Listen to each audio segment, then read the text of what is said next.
நீங்கள் தவறவிட்ட எபிசோடுகளை இப்பொழுதே காணுங்கள் உங்கள் Tandivan.com மற்றும் Tandivan யூடியூப் சேனலில்.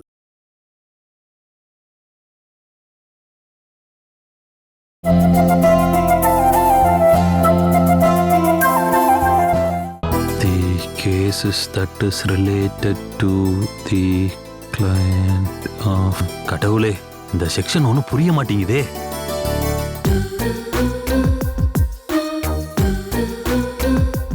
If any chance to the... Balu, Devika வாங்க.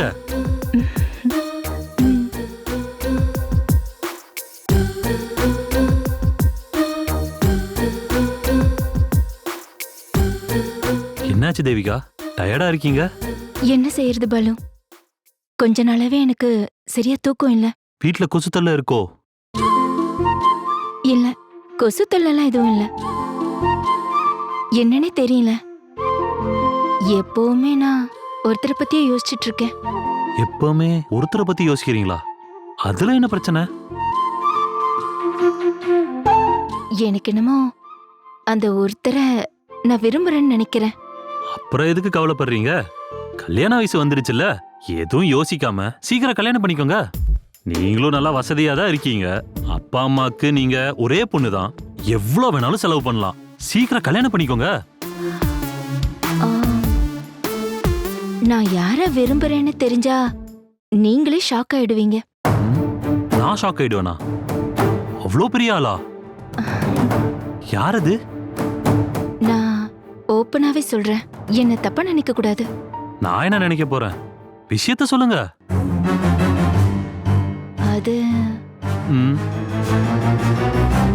அது வந்து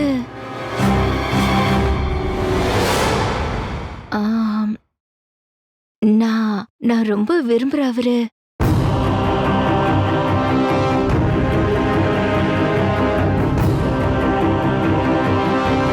எனக்கு ஒரு ஆக்சிடென்ட் ஆனப்ப எதை பத்தியும் யோசிக்காம என்ன ஹாஸ்பிட்டல் கூட்டிட்டு போனாரு. என்கிட்ட எந்த எதிர்பார்ப்பும் இல்லாம ஆப்பிள், ஆரஞ்சுன்னு வாங்கிட்டு வந்து கொடுத்தாரு. அது யாருன்னா அட்வொகேட் பாலமுரளி, நீங்க தான்.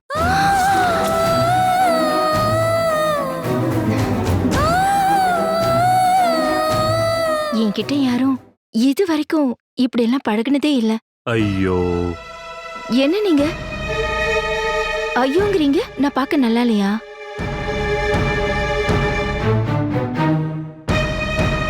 எனக்கு நல்ல வேலைதான் இல்லையா? ஒரு வக்கீலும் டாக்டரும் சேர்ந்தா அது நல்ல காம்பினேஷன் தானே?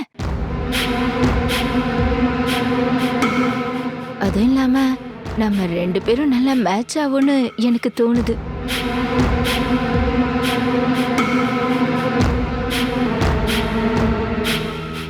என்ன ஒண்ணு, நீங்க என் அளவுக்கு கலர் இல்ல. அத நான் அட்ஜஸ்ட் பண்ணிக்கிறேன். தேவிகா, நான் உங்ககிட்ட ஒரு விஷயத்தை பத்தி சொல்லணும். சொல்லுங்க. ஒரு கல்யாணம் பண்ணி வாழ்ற நிலைமையில இப்ப நான் இல்ல.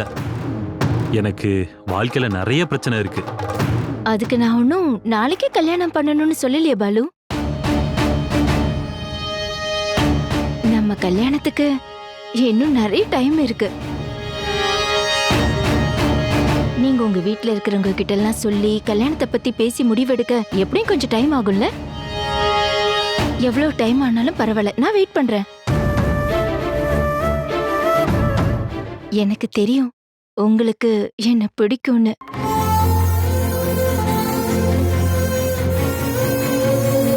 நான் இங்க வர்றதும் உங்ககிட்ட பேசி பழகுறதெல்லாம் எதுக்குன்னு புரிஞ்சுக்கிற அளவுக்கு அறிவு உங்களுக்கு இருக்குன்னு எனக்கு தெரியும்.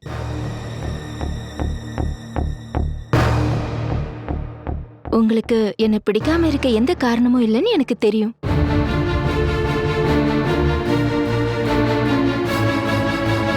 நான் சொல்றத கொஞ்சம் கவனமா கேளுங்க. சரி, நீங்க சொல்லுங்க பாலு, நான் கவனமா கேக்குறேன். அது என்ன விஷயம்னா, என் வாழ்க்கையில காதலோ வேற எதுவும் வராதுன்னு தான் நான் நினைச்சுக்கிட்டு இருந்தேன். ஏன்னா அப்படிப்பட்ட மனநிலைமையில நான் இல்ல. ஏன்னா நிறைய கஷ்டமும் நிறைய பிரச்சனையும் பிரச்சனை மேல பிரச்சனையுமா வாழ்க்கை முடிகிற நிலைமையில நான் இருந்தேன். அப்பதான் நான் ஒரு பொண்ணை பார்த்தேன்.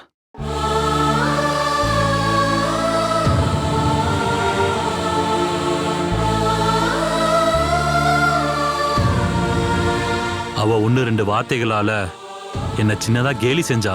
அதோட சேர்த்து என்னோட வாழ்க்கையில ஒரு பொறுப்பான ஆளா மாத்தினதே அவதான். அப்படிதான் ஒருத்தர்கிட்ட அசிஸ்டண்டா வேலை செஞ்சுக்கிட்டு இருந்த என்ன அங்கிருந்து வெளியே வர வச்சு என்னை தனியா வேலை செய்ய வச்சா.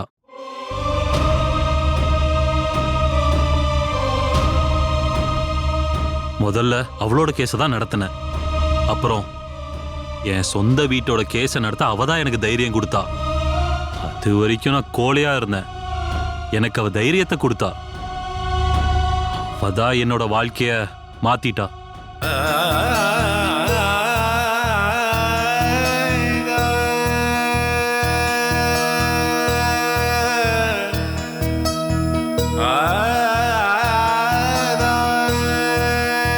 ஒரு 6 மாசம் முன்னாடி இருந்த பாலு நான் இல்ல. இப்போ ரொம்பவே மாறிட்டேன்.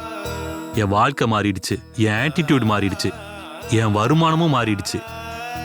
எனக்கு இப்போ மாசம் மாசம் வாழ்றதுக்கான காசு கிடைக்குது. நான் இப்போ கௌரவமா வாழ்ந்துகிட்டு இருக்கேன். முன்னாடியெல்லாம் என்கிட்ட ஒரு 5 காசு கூட இருக்காது. எல்லாரும் திட்டுறத கேட்கிற நிலைமையில தான் நான் இருந்தேன். தைரியமா எங்கேயாவது நின்று பேசக்கூட பயந்துகிட்டு தான் இருந்தேன். அப்படிப்பட்ட என்ன ஒரு ஆம்பளையா என்ன மாத்தின ஒரு பொண்ணு இருக்கா. அவளை என்னால கல்யாணம் பண்ணிக்க முடியுமானெல்லாம் எனக்கு தெரியாது. அவளுக்கு பெரிய இடத்துல இருந்தெல்லாம் சம்பந்தம் வருது.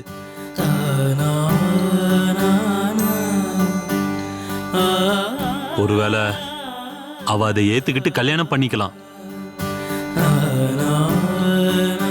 ஆனா அப்படி ஏதாவது ஒரு வாய்ப்பு இருந்தா இந்த வாழ்க்கையில எனக்கு கல்யாணம் பண்ணணும்னு ஆசை வந்தது அந்த பொண்ணை மட்டும்தான்.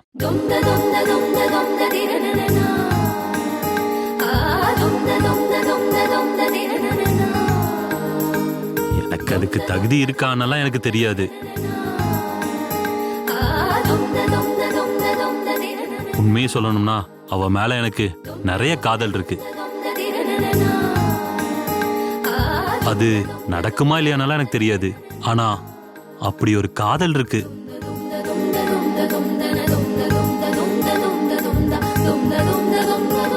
ஆனா அந்த கல்யாணம் நடக்காதுன்னு சொல்றீங்களே, ஆ, அப்படி அது நடக்கலனா என்ன கல்யாணம் பண்ணிக்கிறீங்களா?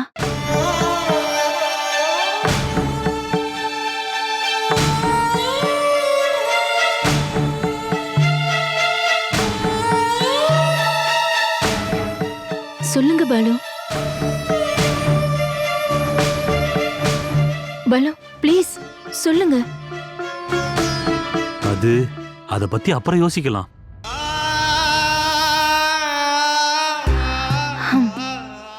அப்ப சரி, கை கொடுங்க.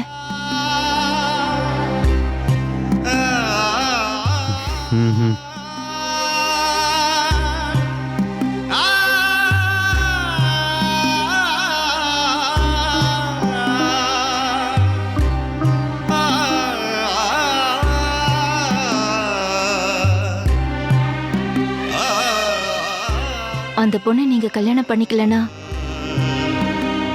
என்ன நீங்க கல்யாணம் பண்ணிப்பீங்கல்ல?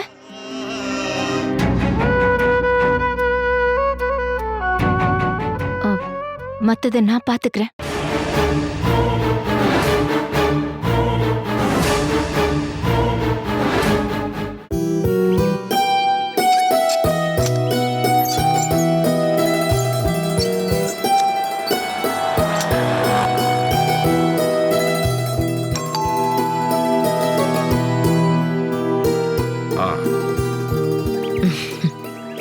என்ன சுபாஷினி?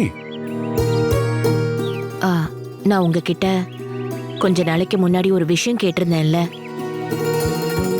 நான் உங்ககிட்ட காசு கேட்டிருந்தேன்ல.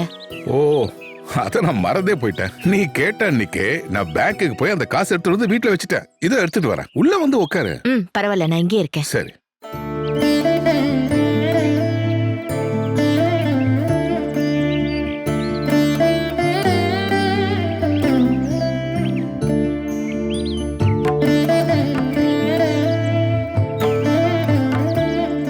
சுபாஷினி, இந்த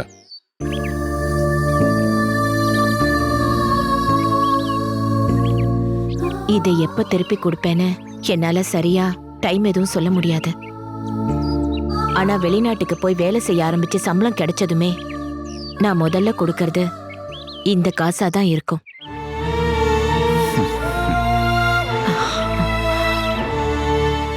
எனக்கு அந்த அளவுக்கு உதவியா இருக்கிற பணம் இது. இந்த பணம் என் பேங்க் அக்கவுண்ட்ல சும்மா தானே தூங்கிட்டு இருக்க. நீ ஒரு நல்ல விஷயத்துக்காக தானே என்கிட்ட கேட்ட. நீ இதை எப்ப திருப்பி கொடுக்கணுங்கிற டென்ஷனை மனசுல தயவு செஞ்சு வச்சுக்காத. உனக்கு எப்ப முடியுமோ அப்ப திரும்ப கொடுத்தா போதும். ஒருவேளை திரும்ப கொடுக்கலனாலும் பிரச்சனை இல்ல. நான் நிறைய தடவை நினைச்சு பார்த்திருக்கேன் இந்த கர்னல் சார் எனக்கு யாருன்னு. அப்பெல்லாம் என் மனசுக்குள்ள ஒரு பதில் இருந்துச்சு. நீங்க எனக்கு கூட பிறந்தவர் மாதிரி இல்ல, நீங்க உண்மையிலேயே எனக்கு கூட பிறந்தவர் தான். அண்ணனா இருக்கிறதுக்கு ஒரு தாய் வயித்துல தான் பிறந்திருக்கணும்னு அவசியம் இல்ல. எனக்கு கவலையே உன்னை பத்தி மட்டும்தான். உன் வயசுல இருக்கிறவங்க எல்லாம் பிள்ளைகளோடையும் பேர பிள்ளைகளோடையும் சந்தோஷமா வாழ்ந்துகிட்டு இருக்கும் போது நீ யாரோட வீட்லயோ வீட்டு வேலை செய்யறதுக்காக ஃபாரின் போலான்னு முடிவு பண்ணிருக்க. அதெல்லாம் பரவாயில்ல கர்னல் சார், நான் கண்டிப்பா போய் தானே ஆகணும். நீ போயிட்டனா இந்த வீடு கலையிழந்து இருக்கும். நான் வெளிநாடுக்கு போனதுக்கு அப்புறம் என் பொண்ணுங்களை பாத்துக்கங்க. நீங்க இருக்கிறீங்கன்ற ஒரே ஒரு தைரியத்துலதான் என் 2 பொம்பளை பிள்ளைங்களையும் நான் தைரியமா இங்க தனியா விட்டுட்டு போறேன். அத நீ என்கிட்ட சொல்லணும்னு அவசியம் இருக்கா என்ன?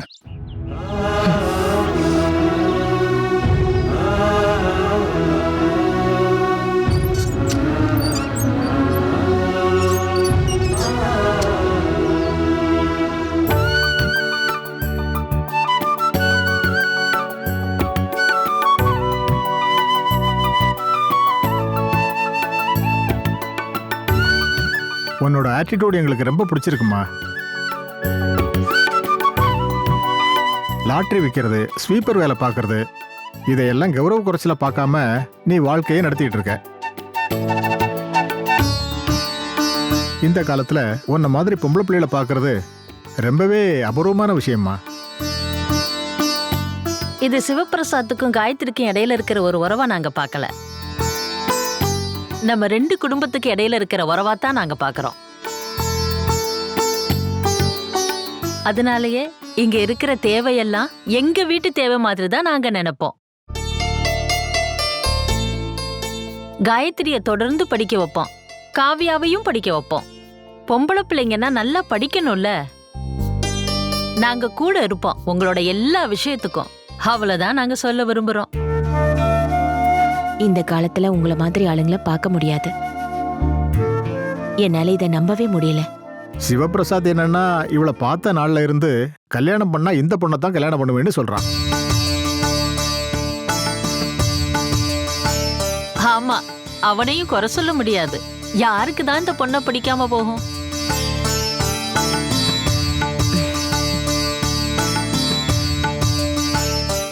என்ன மன்னிச்சிருங்க. இந்த அன்புக்கெல்லாம் நான் தகுதியானவ இல்ல.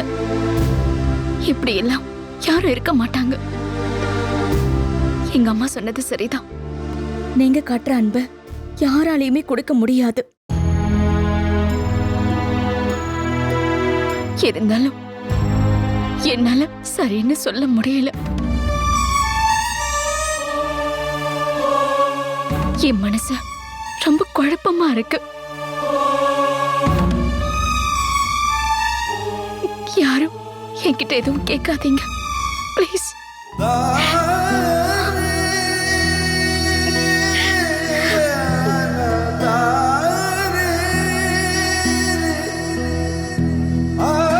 கிளம்பலாம். நாங்க வரோம்.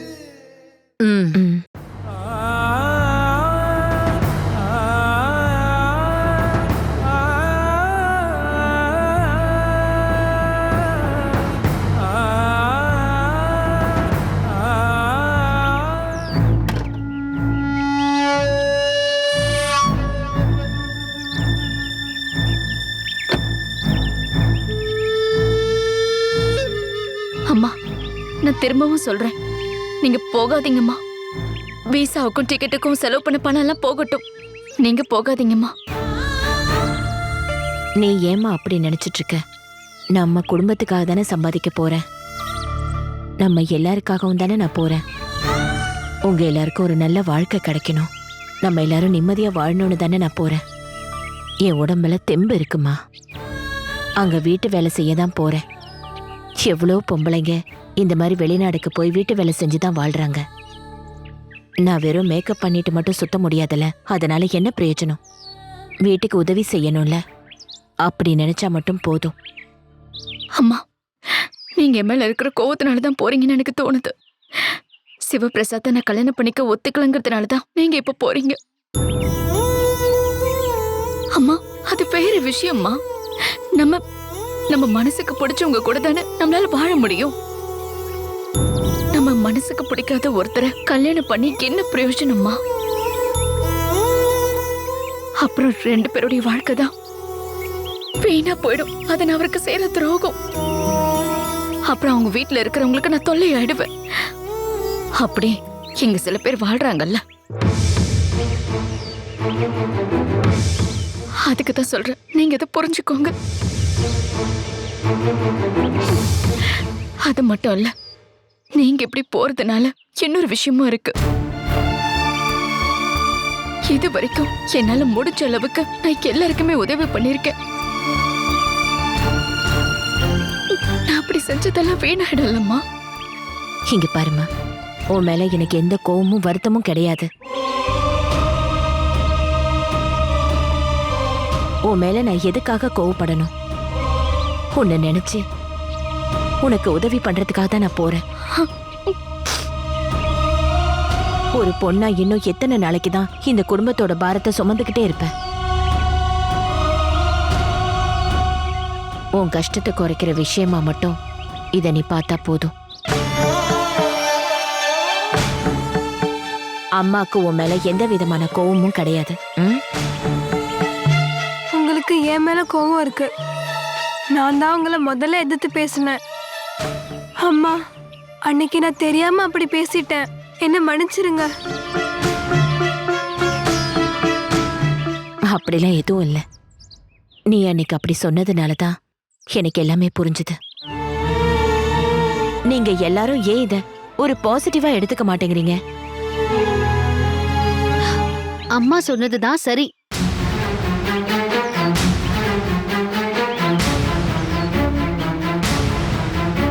அம்மா ஆரோக்கியமா இருக்காங்க. அவங்க வேலை பண்ணி வீட்டுக்காக பணம் சம்பாதிக்கணும்னு நினைக்கிறாங்க. இது ஒண்ணு பெரிய குத்தம் இல்லைல்ல.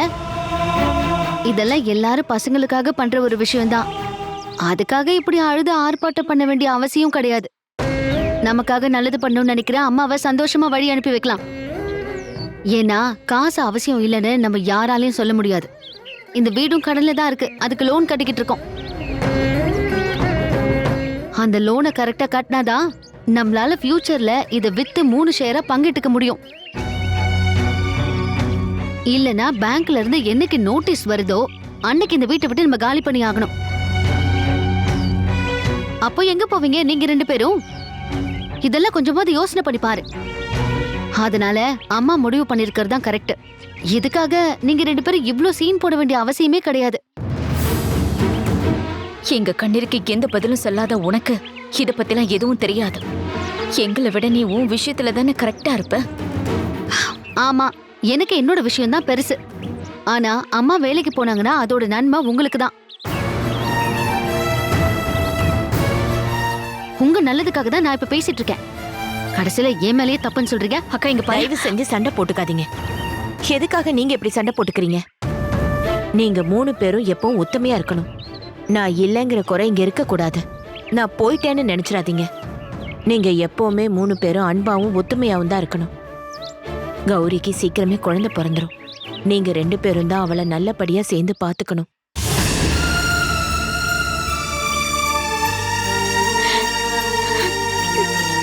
காயத்ரி, நீ ஒரு தாய் ஸ்தானத்துல இருந்துதான் எல்லாத்தையும் பாத்துக்கணும். நீங்க இப்படி எல்லாம் சொல்லும் போது எனக்கு ரொம்ப கஷ்டமா இருக்குமா. நீங்க எங்களெல்லாம் விட்டுட்டு ரொம்ப தூரமா போற மாதிரி இருக்கு. அது சரி, சும்மா தேவையில்லாத எதையாவது ஒண்ணு பேசி அழுதுகிட்டே இருக்கிறத விடுங்க. ஒருத்தங்க வேலைக்கு போறாங்க, என்ன ஒண்ணு தூரமா போறாங்க, அவ்வளவுதானே. வாமா, ஃப்ளைட்டுக்கு டைம் ஆகுது. போயிட்டு வரட்டுமாமா?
Colonel uncle, colonel uncle.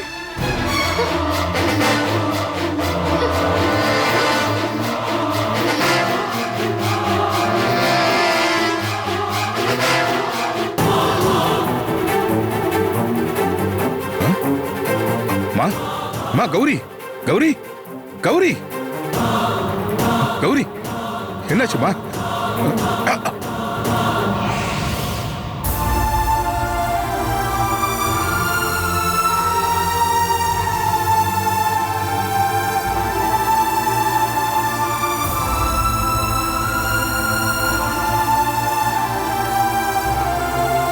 உங்களுக்கு 2 இல்ல 3வது தடவை தானே ப்ளீடிங் ஆகுது? ஆமா.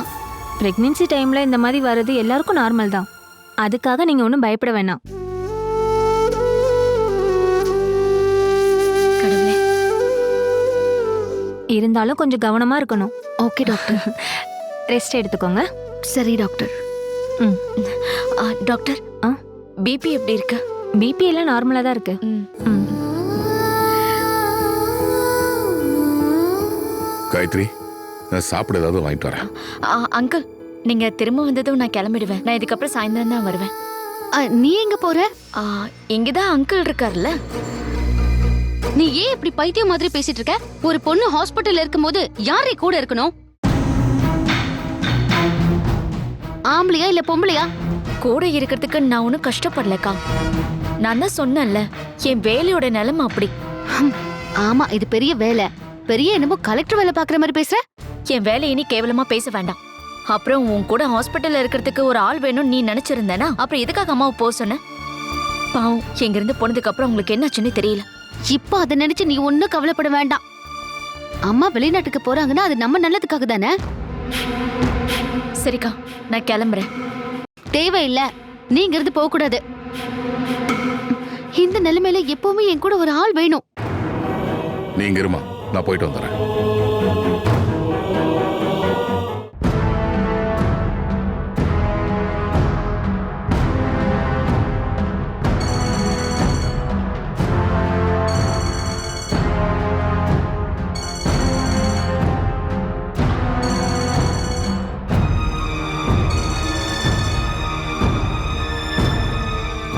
ராஜேஷ் மாமா, சொல்லு காயத்ரி.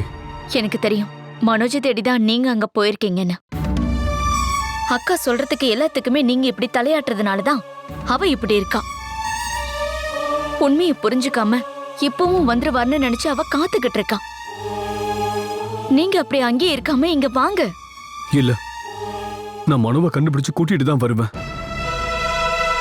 இன்னொருத்தர் மனசுல வச்சுக்கிட்டு வாழ்ற ஒரு பொண்ணோட எந்த ஒரு ஆம்பளையாலையும் கூடவே வாழவே முடியாது. அதனால அவ போகட்டும். அதெல்லாம் எதுவும் இல்ல. இங்க என்ன பிரச்சனைனா அக்காவுக்கு ப்ளீடிங் ஆகி ஹாஸ்பிட்டல் அட்மிட் ஆயிருக்கான். அவளை கூட இருந்து பார்த்துக்க இங்க யாருமே இல்ல. அதனால அவ என்ன இருக்க சொல்றா. அக்கா கூட இருக்கிறதுல எனக்கு எந்த பிரச்சனையுமே இல்ல. ஆனா என்னுடைய நிலைமை இப்ப வேற. எந்த வழியும் இல்லாம லாட்டரி டிக்கெட் வித்துதான் நான் இப்போ வாழ்ந்துகிட்டு இருக்கேன். 100 லாட்டரி டிக்கெட் வித்தாதான் ஒரு நாளைக்கு வாழ்றதுக்கான காசு எனக்கு கிடைக்கும். 100 லாட்டரி டிக்கெட் வைக்கணும்னா ஒரு 300 பேர்கிட்டயாவது போய் பிச்சைக்காரங்க மாதிரி கையை நீட்டணும். லாட்டரி டிக்கெட் வித்த காசை வச்சு காவியாவோட ஃபீஸ், லோனு, வீட்டு செலவு, இப்பவே நிறைய மாசம் லோனை கட்டவே இல்லை. இதை விட நிறைய பிரச்சனை எல்லாம் வீட்டுல நடந்துகிட்டு இருக்கு. அதனால நீங்க கொஞ்சம் சீக்கிரமா வந்துருங்க. அது அக்காவுக்கு சப்போர்ட்டா இருக்கும். ஏன் சப்போர்ட் எதுக்கு? நான் சப்போர்ட் பண்ணலான்னு பக்கத்துல போனாலே ஒரு புருஷனோட உரிமையை எடுத்துக்கிறியான்னு கேட்கிற ஒரு ஆள் கிட்ட நான் இருக்கணும்னு அவசியமே இல்ல. அந்த அளவுக்கு அவ என்ன வெறுக்கிறா. இப்போ உங்களுக்கு புருஷங்கிற பொறுப்பு இருக்குல்ல, அந்த கடமை இருக்குல்ல, நீங்க வந்துதான் ஆகணும்.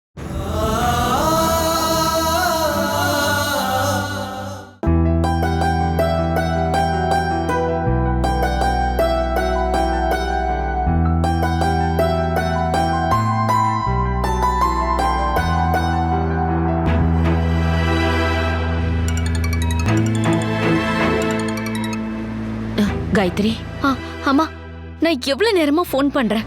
ஏர்போர்ட்டுக்கு வந்ததும் வண்டி வரத்துக்கு கொஞ்சம் லேட் ஆயிடுச்சு. நான் ரொம்ப பயந்து போயிட்டேன். 3 மணி நேரம் லேட்டா தான் வண்டியே வந்துச்சு. அங்க இருந்து தங்குற இடத்துக்கு வரத்துக்கு ஒரு 2 மணி நேரம் ஆயிடுச்சு. நீங்க இப்ப எங்க இருக்கீங்க? நான் இப்போ வண்டியில வேலை செய்யற இடத்துக்கு போயிட்டு இருக்கேன். ஏதோ பணக்கார வீட்ல தான் வேலை செய்யணும்னு சொன்னாங்க. அந்த வீட்டு ஓனருக்கு 2 பொண்டாட்டி 12 பசங்க இருக்காங்களாம்.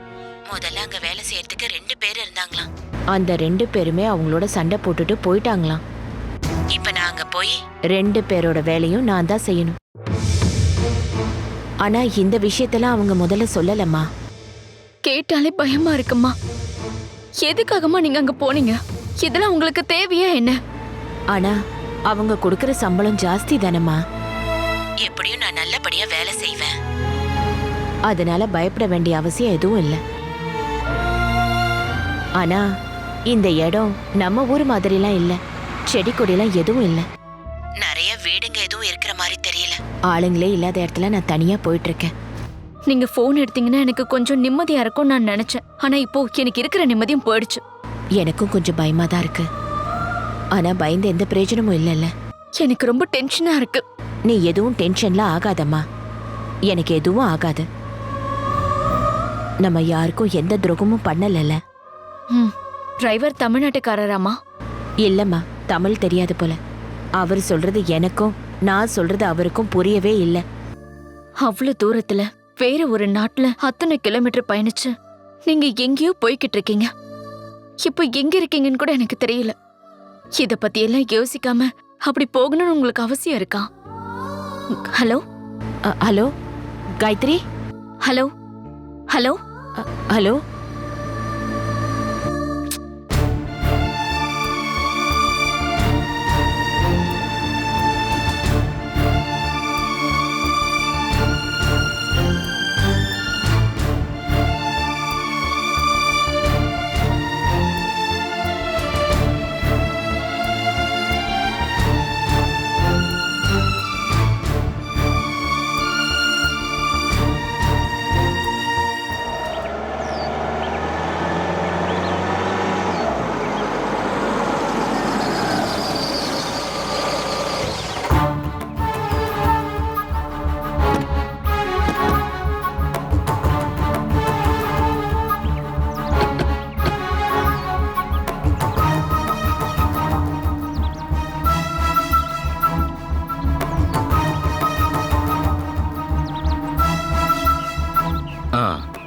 நில்லுங்க.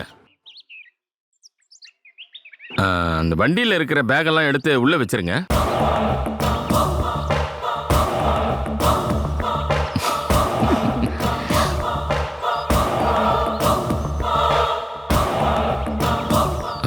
சீக்கிரம். அம்மா ஒரு நிமிஷம்.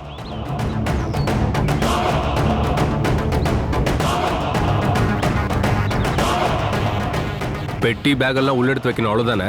அதை நான் எடுத்து வைக்கிறேன்.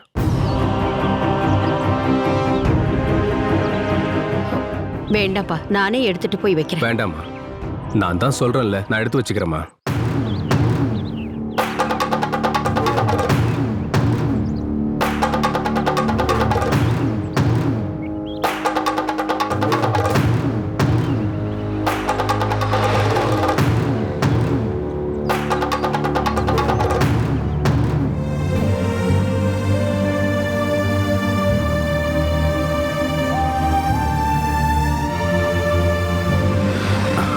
அம்மா வைங்கம்மா, நான் இல்ல, எடுத்துக்கிறேன். நான் எடுத்துக்கிறேன். நீ அதை எடுத்துக்க.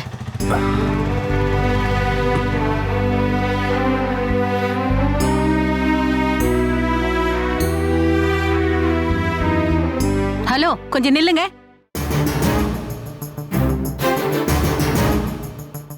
அடுப்படியில நீங்க ஏன் இப்படி எல்லாம் பண்ணி வச்சிருக்கீங்க? நான் போகும்போது இப்படியா இருந்தது? அடுப்படிய மொத்தமா அசிங்கப்படுத்தி வச்சிருக்கீங்க. எதுவுமே இருந்த இடத்துல இல்ல. உள்ள வந்து பாருங்க. நான் எதுக்காக அங்க வந்து பார்க்கணும்? ஒரு வீட்டை பாத்துக்கோங்கன்னா இப்படியே பண்ணி வச்சிருப்பீங்க? வெச்ச பொருள் வெச்ச இடத்துல இருக்க வேணாமா? அப்படி அவசியம் இருக்கவங்க வீட்டிலேயே இருந்திருக்கணும். வீடுன்னா பொருள் அங்கங்கன்னு மாறிதான் இருக்கும். கல்ச்சர் தெரியாதவங்க கிட்ட வீட ஒப்படைச்சிட்டு போனா இப்படிதான் இருக்கும். ஸ்வேதா,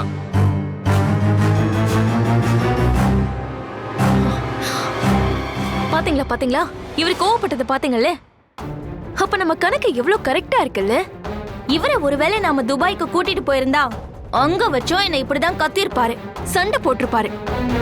சந்திராவோட ஃபேமிலிக்கு முன்னாடி நாம அசிங்கப்பட்டு நின்னு இருப்போம். ஓ அப்படியா? இப்ப அவ்வளோ ஆயிடுச்சா?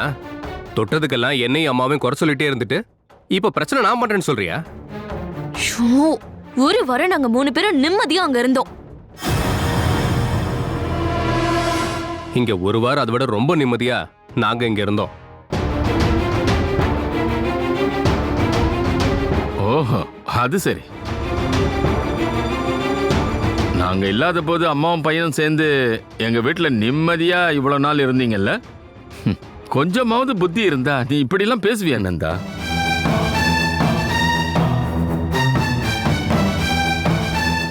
அடுப்படையில் ஏதோ தூசியோ பொடியோ இருக்குன்னு சொல்லி தானே நீங்க அம்மா கிட்ட கத்துனீங்க.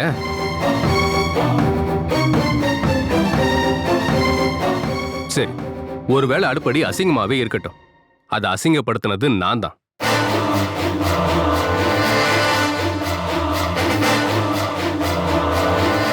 அதுக்காக நீங்க என்ன என்ன வேணாலும் பண்ணிக்கோங்க. போதும், நிறுத்துங்க. ஏய் போடி.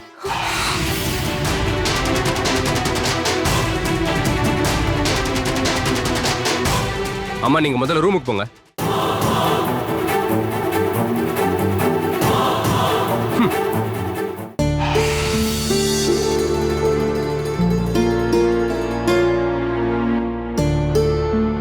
அக்கா, இந்த டேப்லெட் போடு. வேண்டாம். சாப்பிடுக்கா. இந்தா. வேண்டான்னு சொல்லிட்டு இருக்கேன்ல. கௌரி, நீ நிறைய விஷயத்துல பிடிவாதம் பிடிக்கிற, ஆனா மருந்து விஷயத்துல பிடிவாதம் பிடிக்காத. சரியான நேரத்துக்கு மருந்து சாப்பிடலன்னா அப்புறம் நீ இங்கே இருக்க வேண்டியதுதான். அப்படி இருந்தா உன் கூட இருக்கிற நாங்களாம் தான் கஷ்டப்பட வேண்டியிருக்கும். என்ன பத்தி விட்டுரு. இருக்கிற வேலையை விட்டுட்டு உனக்காக ஓடி வர காயத்ரி பத்தி யோசிச்சு பாரு. எல்லாருக்கும் காயத்ரி காயத்ரி காயத்ரி தான். ஹே குட்ரி.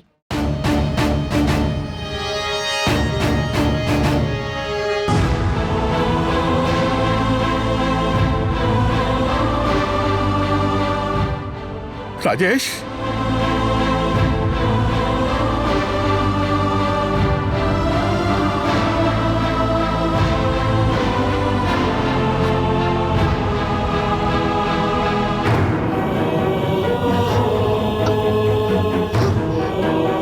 ராஜேஷ் எங்க? என் மனோ எங்க?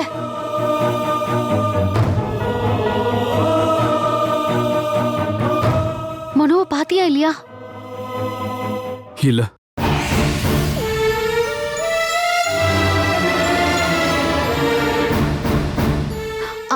அப்படின்னா நீ சென்னைக்கே போலியா? அப்புறம் எங்க போன? நான் சென்னைக்கு தான் போனேன். அவங்க அம்மா கொடுத்த அட்ரஸை வச்சு நான் தேடி பார்த்தேன். அப்படி ஒரு ஆளோ அப்படி ஒரு பிளாட்டோ அங்க எதுவுமே இல்ல. அப்போ நான் மனோட அம்மாக்கு ஃபோன் பண்ணேன். அவங்க இதான் சரியான அட்ரஸ், நீ கொஞ்சம் பக்கத்துல எல்லாம் விசாரிச்சு அவனை நல்லா தேடி பாருப்பான்னு சொன்னாங்க. அவங்க கொடுத்த அட்ரஸ்க்கு சுத்தி நான் எல்லா இடத்துலயும் தேடி பார்த்தேன். அங்க இருக்கிற எல்லா ஆளுங்க கிட்டயும் நான் போய் கேட்டு பார்த்தேன். யாரும் இப்படி ஒருத்தரை பார்த்ததே இல்லையா. அதுவும் அந்த பெரிய ஊருக்குள்ள என்னால அவரை கண்டுபிடிக்கவே முடியல. அவரோட வீட்டுல இருக்கிறவங்க எந்த உதவியும் பண்ணவே மாட்டாங்க. நீ அங்க போயிருக்கவே மாட்ட. என்கிட்ட போய் சொல்ற. என்னோட வாழ்க்கைக்குள்ள வர்றதுக்காக புது புது கதையெல்லாம் விட்டுட்டு இருக்கியா நீ? அப்படிப்பட்ட ஆசைலாம் எனக்கும் இருந்தது. ஆனா அதெல்லாம் எனக்கு இப்ப இல்ல. நம்ம என்ன பண்ணாலும் அதை புரிஞ்சுக்காத ஆளா இருக்கும்போது அவங்களுக்கு என்ன தேவையோ அதை கொடுத்துட்டு நம்ம விலகி போறதுதான் நல்லது.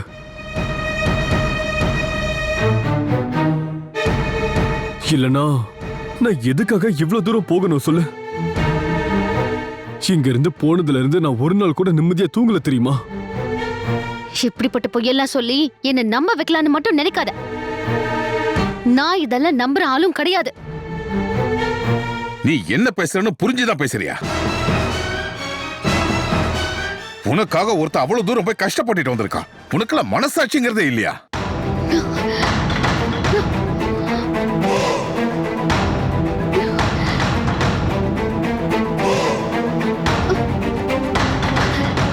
என்னை ஏமாத்துறதுக்காக எல்லாரும் முயற்சி பண்றீங்க. யாரும் அவரை தேடி போகவே இல்ல. நான் மனோவை தேடி போனது என் கடமை இல்ல, அது என்னோட நல்ல மனசு. நான் அதை தான் பண்ணேன். அதுவும் நான் என் மனசார பண்ணேன். அது கூட உனக்கு புரியலனா எனக்கு உன்கிட்ட பேச எதுவுமே இல்ல.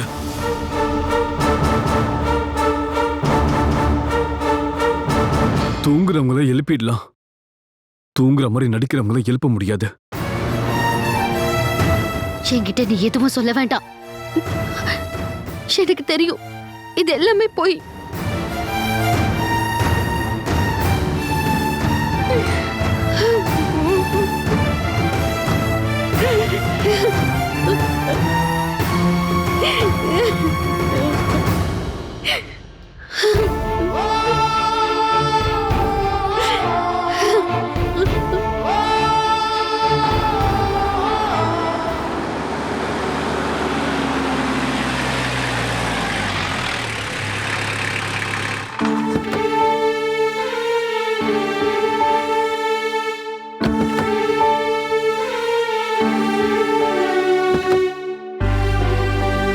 இறங்க.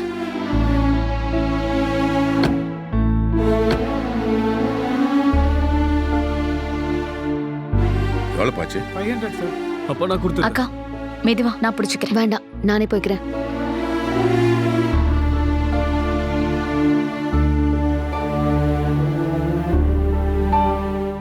இந்தப்பா.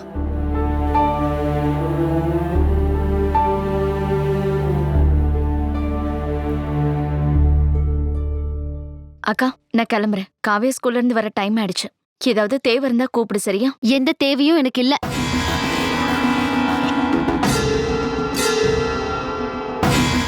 தொல்லை பண்ணாம முதல்ல இங்க இருந்து போறியா?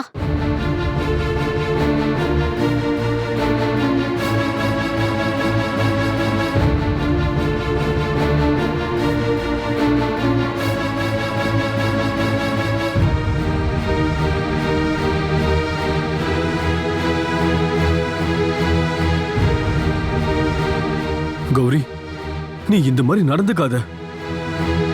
உதவி பண்றவங்களை கஷ்டப்படுத்துற உன் பழக்கத்தை இதோட விட்டுரு. இப்ப எதுக்காக என்ன முறைக்கிற? அப்புறம் நான் என்ன பண்ணணுங்கிற? எல்லாரும் சேர்ந்து என்ன ஏமாத்துறீங்கல்ல? உன் வீட்டுல இருக்கிறவங்க மாதிரி நானும் என் அப்பாவும் இது வரைக்கும் உன்னை ஏமாத்தணும்னு நினைச்சதே இல்ல. ஆனா பதிலுக்கு நீதான் எங்களை ஏமாத்திட்டு இருக்க.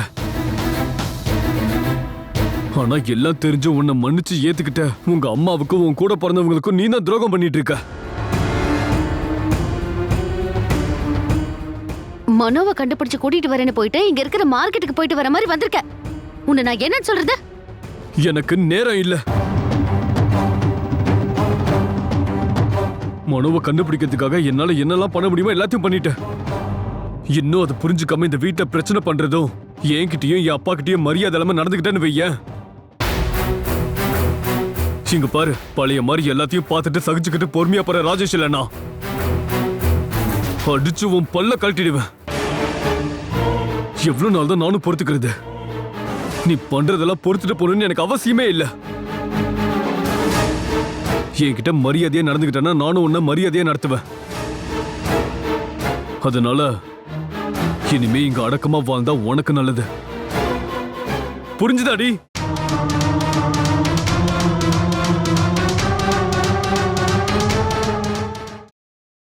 Catch us on TV, Tandivan.com, Facebook and YouTube.